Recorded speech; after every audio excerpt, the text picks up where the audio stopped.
সন্ধেবেলা যখন নুডলস খেতে ইচ্ছা করে তখন তার মনির কাছে গিয়ে আবদার করে, মনি আমাকে একটু নুডলস বানিয়ে দাও না, আম্মুর অনেক মাথা ব্যথা, আম্মু নুডলস বানিয়ে দিবে না, জানি বললে দিবে না।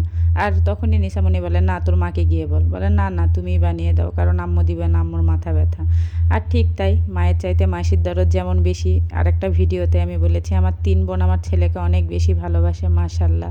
খালাদের ফুপিদের ভালোবাসা পাওয়াটাও আসলে ভাগ্যের ব্যাপার।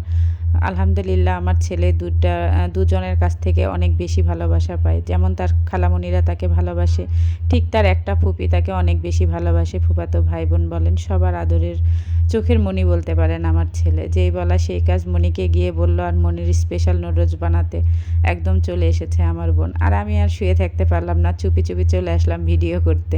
যদিও বা আমার বোন এই ভিডিও করাটা একদম পছন্দ করে না যখন ও রান্না করে, কিন্তু যাই হোক আমি তো নাছোড়বান্দা, আমি ভিডিও করেই ছাড়বো। নিঃসন্দেহে আমার বোন এই সবজি নুডলস বলেন আর তেহেরি, এই দুইটা খাবার অনেক বেশি সুন্দর করে রান্না করে। আমার বাসায় যখনই এই দুইটা খাবার তাসিনের খেতে ইচ্ছা করে, তাসিনকে মাঝে মাঝে সারপ্রাইজ ওই দিয়ে থাকে এই দুইটা খাবার। যেমন গতকালই ছিল তাই, নুডলস খাওয়ার আবদার করলো তাসিন বাবু, আর নুডলস বানিয়ে দিল। আর তাসিন বাবু কোচিং থেকে এসে দেখে ওর জন্য একদম তেহেরি রান্না করে রেডি করে রাখছে। তো মাশাল্লাহ, ওদের ভালোবাসা দেখলে অনেক ভালো লাগে। ভালোবাসার মধ্যে কিন্তু অনেক খুনসুটিও হয়ে থাকে। তো যাই হোক, আমার বোন কিন্তু স্পেশালভাবে এভাবে নুডলস বানায়। ও টমেটো দেয়, সবজি দেয়, সব কিছু মিলিয়ে একটা সুন্দর পাস্তা নুডলস বানায়। পাস্তা দেয় নুডলসের মধ্যে, অনেক বেশি মজা লাগে। সব সময় আমার ভিডিওতে যে নুডলসগুলোর রেসিপি আসলে দেওয়া হয়, সেই নুডলসগুলো আমার বোনই বানিয়ে থাকে। আলহামদুলিল্লাহ আমাদের বনে বনে যেমন সম্পর্ক আছে তেমন যেন থাকে। সবাই দোয়া করবেন এমনই যেন আমরা থাকতে পারি সব সময়। তাসিনকে একটু বকাই দেয়, কারণ তাসিন বাবু আবার খাওয়ার সময় অসময় নাই। এটা যখন বানাচ্ছিল তখন অনেক বেশি রাত হয়ে গেছিলো, প্রায় রাত 9টা বাজে, কিন্তু আমার ছেলে শুনবে না, তখনই নুডলস খাবে।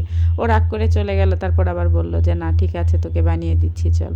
তো আমার বোন আসলে এই নুডলসটা অনেক বেশি মজা করে বানায়, যদিও বা আপনারা খান না এই জন্য বুঝতে পারছেন না, কিন্তু সত্যি সত্যি ও নুডলসটা অনেক সুন্দর বানায়। থ্যাংক ইউ নিশামণি, তোকে এত কষ্ট করে আমার ছেলেকে নুডলস বানিয়ে দেওয়ার জন্য। তুই আসলে সবার কথা বুঝিস, কিন্তু আমার বোনটা কথা কম বলে, মিশুক কম। এ দেখে মনে হয় যে ও আসলে কাউকে ভালোবাসে না, এরকম কিন্তু তা নয়। ও সবাইকে অনেক বেশি ভালোবাসে, রাইসামণিকে একটু স্পেশালি বেশি ভালোবাসে। যাই হোক, আমার বোনের নুডলস রান্না করার রেসিপিটা আপনারাও শিখে রাখতে পারেন। ও কিন্তু সত্যি সত্যি অনেক সুন্দর করে নুডলস বানায়। এ কথাটা যে আমি কতবার বলেছি, দেখতে পাচ্ছেন মাংসের মধ্যে নুডলসের মধ্যে মাংসও দিয়ে দিচ্ছে, কি উল্টাপাল্টা বলে ফেলছি। সস দিল। আসলে ওর রেসিপি আমি বলতে গেলে তো একটু ঘাপলা হয়ে যায়, যেহেতু আমি আজকে ক্যামেরাম্যান। আর তাসিন বাবুর তো সহ্য হচ্ছে না, বারবার গিয়ে বলছে মনি আর কতক্ষণ, মনি আর কতক্ষণ। ও রেগে গেছে।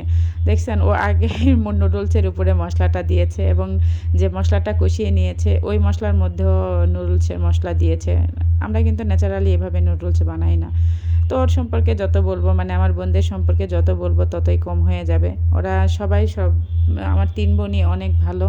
ওদের সম্পর্কে আর না বলি। সবাই আমাদের জন্য দোয়া করবেন, আল্লাহ মৃত্যুর আগ পর্যন্ত যেন আমাদের সম্পর্কটা এত সুন্দরই রাখে। আর নুডলসটা দেখেই বুঝতে পারছেন কতটা ইয়ামি হয়েছে। সত্যি সত্যি অনেক বেশি মজা হয়েছিল খেতে। থ্যাংক ইউ নিশামণি, আবারও তোকে অসংখ্য ধন্যবাদ। আমার ছেলের ছোট ছোট আবদারগুলো এভাবেই পূরণ করিস সারা জীবন, আর আমাদের চোখের মণি নিশামণি সবসময় আমাদের ভালোবাসার হয়েই থাকিস।